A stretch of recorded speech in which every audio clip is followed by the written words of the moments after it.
बच्चों, आज हम अपनी पाठ्य पुस्तक गुलमोहर का पाठ 2 पढ़ेंगे, जिसका शीर्षक है चिकित्सक, सारस और बतख। Doctor, crane and duck. ये कहानी एक चिकित्सक की है, एक डॉक्टर की है। तो चलिए कहानी को पढ़ते हैं और देखते हैं क्या होता है कहानी में। बहुत पुरानी बात है, एक चिकित्सक था। चिकित्सक मतलब उपचार करने वाला डॉक्टर। वह शल्य चिकित्सा में अत्यंत कुशल था। शल्य चिकित्सा मतलब क्या होता है बच्चों? शल्य चिकित्सा एक तरह की पद्धति होती है जिसमें चिकित्सक फोड़ों को, विकृत या रुग्ण अंगों को चीर फाड़ कर ठीक करता है। या तो हम उसे बोलेंगे शल्य चिकित्सक जो टूटी हुई हड्डी या फिर अपने स्थान से हटी हुई हड्डियों को जोड़ने में निपुण होता है, उसे क्या कहा जाता है? शल्य चिकित्सक कहा जाता है। एक बार वह पक्षियों के बाजार से गुजर रहा था कि उसकी नज़र एक सुंदर सारस और बतख पर पड़ी। उसने उन दोनों को खरीद लिया। वह उन दोनों को अपने चिकित्सालय में पालने लगा। चिकित्सालय मतलब बच्चों अस्पताल। रोगियों को देखने के बाद जो भी समय बचता उसे वह उन पक्षियों के साथ खेलने में बिता देता। एक दिन चिकित्सक की दृष्टि सारस और बतख की टांगों पर पड़ी तो उसे कुछ अजीब सा लगा। उसने ध्यान दिया कि सारस की टांगें तो आवश्यकता से अधिक लंबी हैं, लेकिन बतख की टांगें बहुत छोटी हैं। इसी कारण दोनों का कद भी असामान्य है। कद मतलब क्या होता है बच्चों? हाइट। जब उसने गौर से देखा चिड़ियों को, पक्षियों को, तो उसने क्या पाया? उसने देखा उनका कद अलग अलग है। एक पक्षी छोटा था और एक पक्षी लंबा था। क्यों? क्योंकि एक पक्षी के टांग छोटे थे, उनका सिर का कद भी छोटा था, और जिस पक्षी के टांग लंबे थे उस पक्षी का कद भी ऊंचा था। और ऐसा कौन सा पक्षी था जिसकी टांगे बहुत ज्यादा लंबी थी? सारस की टांगे आवश्यकता से अधिक लंबी थीं। और बतख की टांगे कैसी थी? उसकी टांगे छोटी थीं। तो अब उसने क्या सोचा? देखो चिकित्सक ने फिर क्या किया, उसने क्या सोचा, क्यों ना दोनों की ऊंचाई एक जैसी कर दी जाए। चिकित्सक हमेशा सोचता, लेकिन कैसे, यह समझ नहीं पाता। एक दिन चिकित्सक को एक उपाय सूझा। उसने सारस की लंबी टांगों को काटकर आधा कर दिया और काटकर अलग किए गए हिस्से को बतख की टांगों से जोड़ दिया। कुशल शल्य चिकित्सक होने के कारण उसे इस कार्य में जरा भी परेशानी नहीं हुई। अब सारस और बतख की ऊंचाई एक जैसी हो गई। चिकित्सक उन्हें देखता और खुश होता, लेकिन दोनों पक्षी उदास रहने लगे। पहले जहां वे खूब हष्ट-पुष्ट थे, वहीं अब वे काफी दुबले पतले हो गए थे। उनके स्वास्थ्य में भी इस चीज का असर पड़ चुका था। चिकित्सक ने इस परिवर्तन पर गौर किया। उसने ध्यान दिया तो उसका माथा ठनका। उसे चिंता हुई कि अरे ये मैंने क्या कर दिया।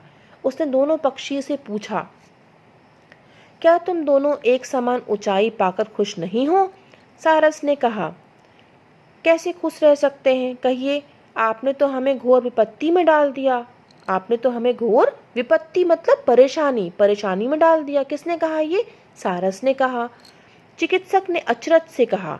तो चिकित्सक जब सुनता है कि सारस ऐसा बोल रहा है तो बड़े आश्चर्य से बोलता है, क्या कहते हो? इस पर बतख बोली। बतख क्या बोली? सारस ठीक ही तो कह रहा है।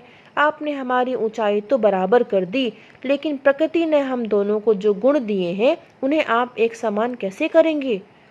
तो अब बतख बोलती है कि हमारी जो ऊंचाई थी वो हमें प्रकृति से मिली हुई थी और आपने उसमें छेड़छाड़ कर दी, हम दोनों को बराबर कर दिया। सारस की टांगे काट के आपने मेरे ऊपर लगा दी और उसकी हाइट छोटी हो गई और मेरी हाइट उसके बराबर हो गई। तो ये किसने कहा? बतख ने बोला। उसने बोला कि आपने प्रकृति से खिलवाड़ किया, उसके साथ आपने छेड़छाड़ किया, तो हम कैसे खुश रह सकते हैं, हम स्वस्थ कैसे रह सकते हैं? फिर आगे बतख बोलती है, मैं तैरने वाली चिड़िया हूँ, लेकिन लंबे टांगों के कारण अब ना तो मैं तैर पाऊंगी और ना ही झुककर कीड़े मकोड़े खा पाऊंगी। और मैं पानी में घंटों खड़े रहने वाला पक्षी हूँ, मगर अब खड़े रहना कठिन है। शिकार नहीं कर सकता। शिकार नहीं कर पाने के वजह से मैं शीघ्र ही मर जाऊंगा, सारस ने कहा। दोनों पक्षियों की बातें सुनकर चिकित्सक को अपनी गलती का एहसास हुआ। वह समझ गया कि प्रकृति के नियमों के विरुद्ध कार्य करने से हानि के अलावा कुछ नहीं हो सकता। विरुद्ध मतलब खिलाफ, विपरीत कार्य करना। वह झेपते हुए बोला, सचमुच मुझसे बहुत बड़ी भूल हो गई। मुझे समझना चाहिए था कि एक अंग दूसरे को लगा भर देने से दोनों प्राणी एक समान नहीं हो सकते।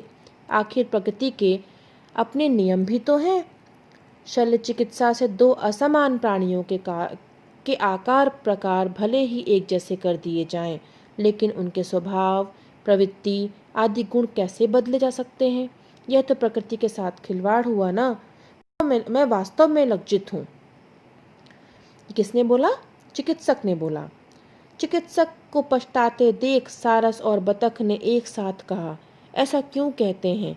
भूल तो हर आदमी से होती है। अरे आदमी ही क्यों, हम पक्षी भूल नहीं करते क्या? इतना सुनना था कि चिकित्सक की हंसी छूट गई। उसे हंसते देख सारस खुश होकर पंख फड़फड़ाने लगा और बतख क्वैक क्वैक करने लगी। तो इस तरीके से पक्षियों ने अपना अपना प्यार चिकित्सक के प्रति व्यक्त किया। चिकित्सक अपनी हंसी दबाते हुए बोला, तो क्या तुम दोनों ने मुझे माफ कर दिया? चिकित्सक की बात सुनकर सारस ने उसे सांत्वना दी। चिकित्सक जी, आप इतने दुखी क्यों हो रहे हैं? सच्चे मन से पछताने वाले को तो ईश्वर भी क्षमा कर देता है। फिर हम क्या हैं? एकदम ठीक, बतख बीच में ही बोल पड़ी। देखिए, आप तो पढ़े लिखे हैं फिर भी। अरे, आपने तो हमारे प्राण बचाए हैं। आप हमें नहीं खरीदते तो कोई मारकर खा जाता। यहाँ हम सुरक्षित तो हैं। बतख की नई सोच से चिकित्सक को अचरज के साथ खुशी भी हुई। उसे बड़ा आश्चर्य हुआ कि कितनी होशियार चिड़िया है, ये कितना समझती है। और फिर चिकित्सक बोलता है, जी चाहता है तुम दोनों को गले लगा लूं। इस पर दोनों पक्षी खुशी से एक बार फिर पंख फड़फड़ाने लगे। दूसरे ही दिन चिकित्सक ने शल्य क्रिया से दोनों पक्षियों को पहले जैसा बना दिया। अब चिकित्सक के साथ सारस और बतख भी प्रसन्न रहने लगे। तो बच्चों, हमें इस कहानी से क्या शिक्षा मिलती है?